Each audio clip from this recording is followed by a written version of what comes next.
দেশে তৃণমূল থেকে থানা, ওয়ার্ড, ইউনিয়ন এবং কেন্দ্র পর্যন্ত শক্তিশালী করার জন্য দিনরাত পরিশ্রম করে যাচ্ছেন সেই মহান নেতা জনাব এস.এম. জিলানী ভাই। বেশ কিছুদিন ধরে বাংলাদেশে একটি স্বার্থান্বেষী মহল, একটি গোষ্ঠী পরিকল্পিতভাবে বিএনপির সাথে পায়ে পাড়া দিয়ে ঝগড়া বাঁধাবার চেষ্টা করছে।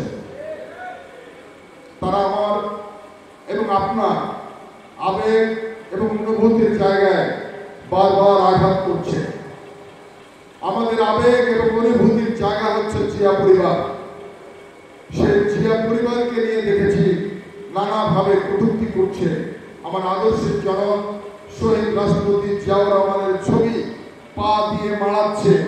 আমরা দেখেছি আমাদের সাংগঠনিক অভিভাবক বিএনপির ভারপ্রাপ্ত চেয়ারম্যান শহীদ রাষ্ট্রপতি জিয়াউর রহমানের সুযোগ্য সন্তান জনাব তারেক রহমানকে নিয়ে ঢাকা বিশ্ববিদ্যালয় সহ বিভিন্ন জায়গায় অরুচিশীল স্লোগান দিচ্ছে, আমরা অবলম্বন করেছি।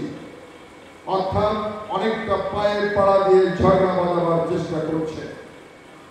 পার্টির চেয়ারম্যান, ভারপ্রাপ্ত চেয়ারম্যানের এবং আমাদের সাংগঠনিক অভিভাবকের স্পষ্ট বার্তা, কোনো ষড়যন্ত্রে পা দেওয়া যাবে না, কোনো উস্কানিতে পা দেওয়া যাবে না।